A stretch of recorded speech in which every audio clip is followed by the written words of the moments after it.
السلام عليكم. النهارده إن شاء الله هنشرح ويدجت جديدة وهي الكولوم ويدجت. طيب عشان نشرح الكولوم ويدجت هنرجع للأساس بتاعها وهي ظهرت ليه وإيه المشكلة بشكل عام اللي إحنا لقيناها، فبالتالي اخترعنا الكولوم ويدجت. ده دلوقتي عندي ابلكيشن طبيعي ماشي، ماتيريال اب في اب بار من فوق، وعندي بودي. جميل. البودي بتاعي مثلا دلوقتي هحط فيه تكست ويدجت وليكن أحمد. ظهرت لي باي ديفولت في التوب ليفت بتاعي. ممكن اعمل لها سنتر فهتظهر هنا في النص، بس انا مش قضية السنتر دلوقتي. انا عندي ويدجت عبارة عن تكست ويدجت جواها كلمة او اللي هي احمد. لو طلبت منك دلوقتي تكتب لي بعد احمد دي تكتب لي تكست تاني او تحط لي تكست ويدجت تاني، مش هتعرف. ليه مش هتعرف؟ لان البودي بياخد سنجل ويدجت. يعني ايه بياخد سنجل ويدجت؟ يعني بياخد شايلد واحد بس.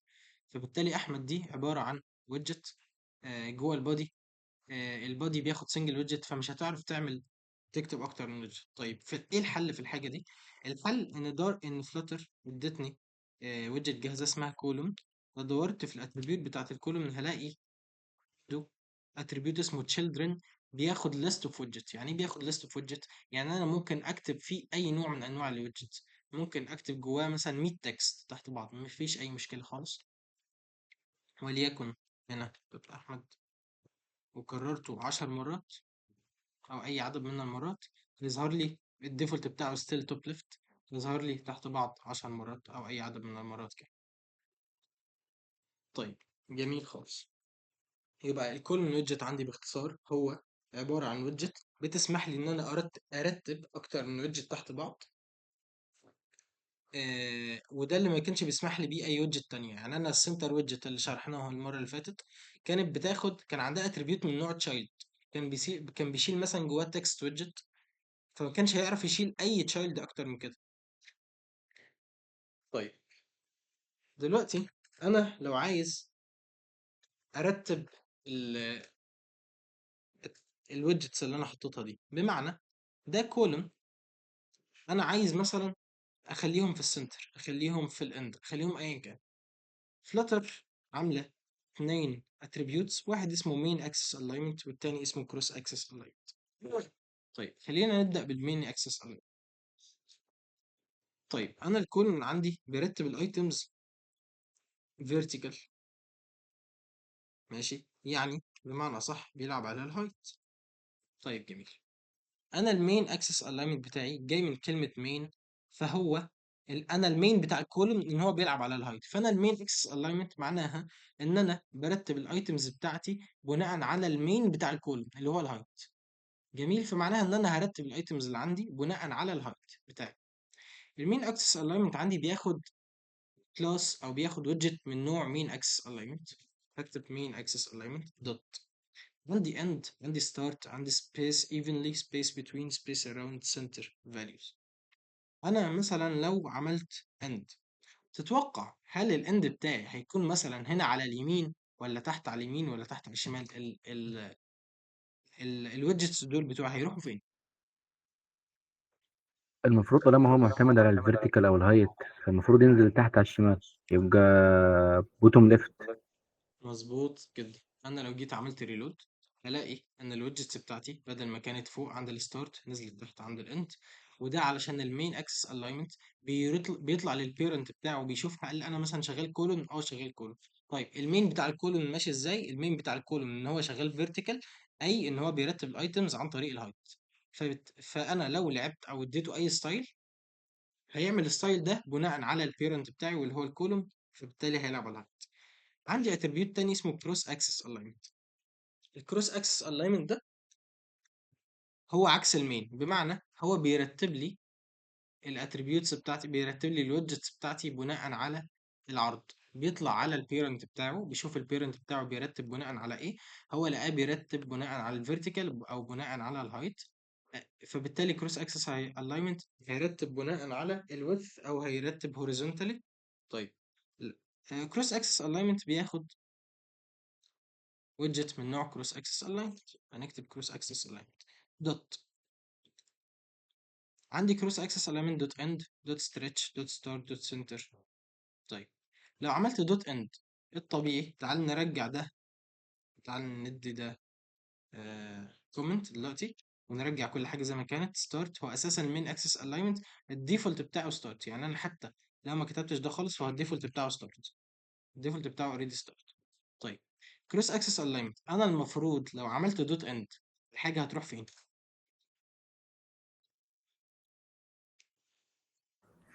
المفروض انا موجود يعني جوه كولوم معين. مم. الكولوم ده ليه ويتس، مظبوط. فالمفروض اند دي طالما هي معتمده على الويتس يبقى تروح في اخر الويتس على اليمين. بالظبط، فانا المفروض لما اجي اعمل رن الاقي ان ده راح على اليمين، بس هو ما راحش. طيب ماشي، ممكن يكون معلق مثلا. تعال نجرب حاجة تاني. دوت سنتر ما راحش في السنتر. طيب انا مش فاهم في ايه. طيب هقف على كروس اكسس الاينمنت، هلاقي كروس اكسس الاينمنت الديفولت بتاعه ان هو دوت سنتر. هتقول لي ازاي بقى؟ لا ازاي؟ انا عايز اعترض. ليه عايز تعترض؟ انا اوريدي انا الحاجات عندي موجوده عندي في التوب او موجوده عندي في الستارت، وهو بيقول لي ان الديفولت بتاع الكروس اكسس الاينمنت موجود في السنتر. فمنين هو موجود في السنتر ومنين موجود عندي في التوب؟ اقول لك، اول رول عندي، اول ما توصل ان الويدجت اللي قدامك انت مش عارف هي واخده منين لفين او ماشيه ازاي، اديها لون. بمعنى انت الويدجت اللي قدامك عايز تفهم السبيكس بتاعتها ماشيه ازاي، الويدث بتاعها ماشي ازاي، الهايت بتاعها ماشي ازاي، وانت مش عارف، اديها كلر. طيب جميل. هيجي جوه الكولوم، كنترول الت سبيس، هبص على الاتريبيوتس بتاعت الكولوم، هدور على كلر، مفيش كلر. طيب تاني رول عندي بتقول ان انا بمسك الويدجت بتاعتي اللي هي الكولوم مثلا، وبفصصها او بدور فيها لحد اخرها. لو لقيت الاتريبيوت بتاعي في الويدجت بتاعتي خلاص بستخدمه. طيب لو ما لقيتش الاتريبيوت اللي عايزه ببتدي افكر في ويدجت غيرها. هو مش كتر ويدجت، انا ما بدورش على ويدجت تانية غير لما الويدجت بتاعتي اكون استنفذت كل الاتريبيوتس اللي فيها، وفعلا الاتريبيوتس اللي جواها انا مش عارفها. طيب طيب هل الكولوم عندي جواه كولر؟ لا مش جواه. هنفكر في ويدجت تانية ممكن اخليها البيرنت بتاعت الكولوم ويدجت، بحيث ان هي تديني كولر.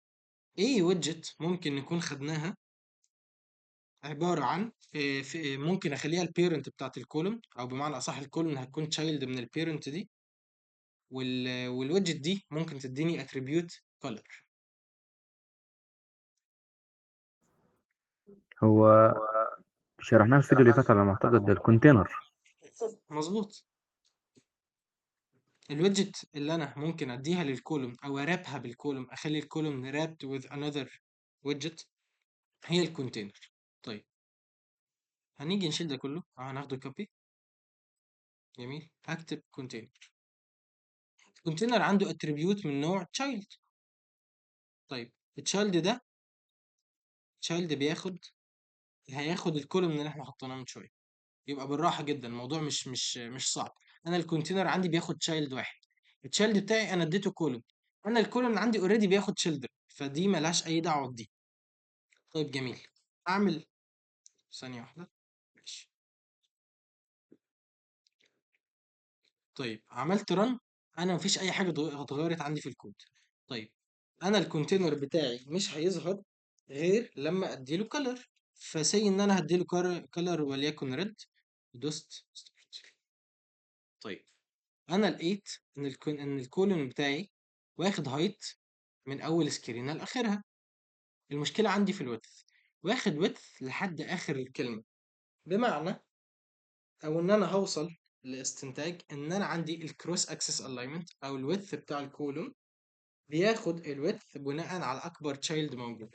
طيب هثبتها لك ازاي؟ انا لو جيت كبرت تشايلد من جوه، واحنا قلنا ان الكروس اكسس الاينمنت الديفولت بتاعه سنتر، لو جيت كبرت تشايلد من جوه ودوست رن، هلاقي ان التشايلد كبر، والكونتينر او الكولوم خد السبيس بتاعت اكبر تشايلد جواه، وباقي الويدجتس اللي جواه اوريدي فعلا اتسنترت. طيب ليه من شويه لما كنت عامله سنتر او لما كنت عامله ستارت او اند او ايا كان ما كانش بيتحرك؟ لان انا اوريدي هو كان محشور في الحته دي، يعني انا اكبر ويدجت عندي اكبر تشايلد جواها هو مش واخد غير السبيس دي، فهو مش هيعرف يكبر عن كده. يعني كروس اكسس الاينمنت لو عملتها اند، معلش ثانيه،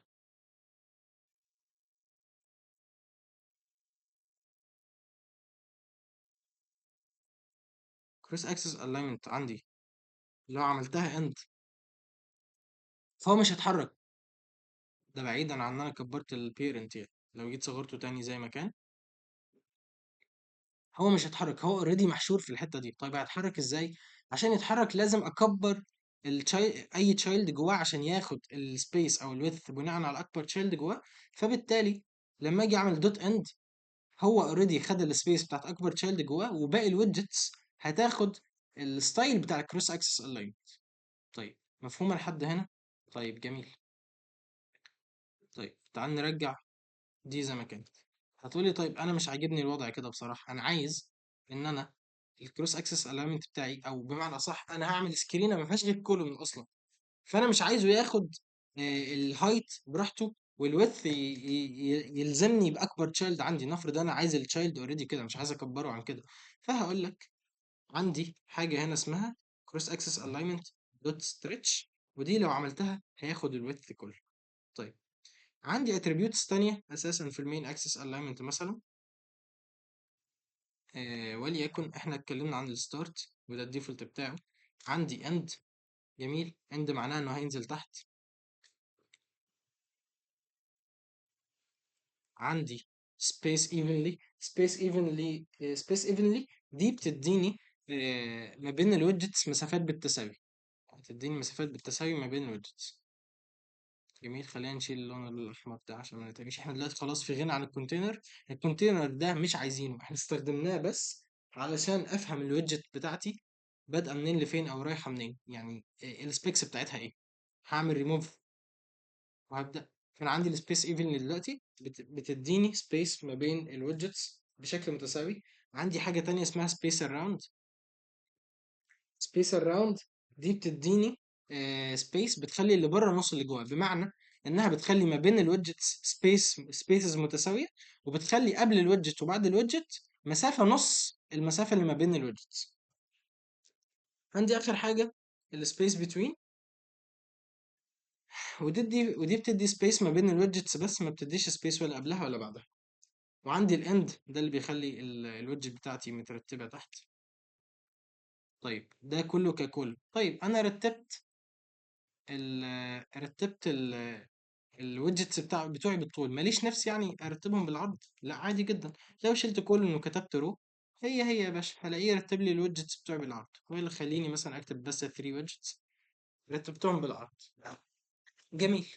عندي جوه الرو نفس زي الكولوم، عندي مين اكسس الاينمنت وعندي كروس اكسس الاينمنت. خلينا نكومنت ده دلوقتي.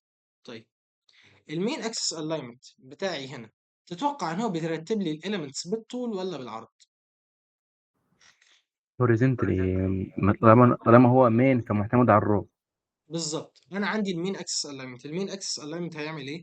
هيطلع يشوف البيرنت بتاعه اللي هو اتريبيوت منه، هيلاقي ان الرو عندي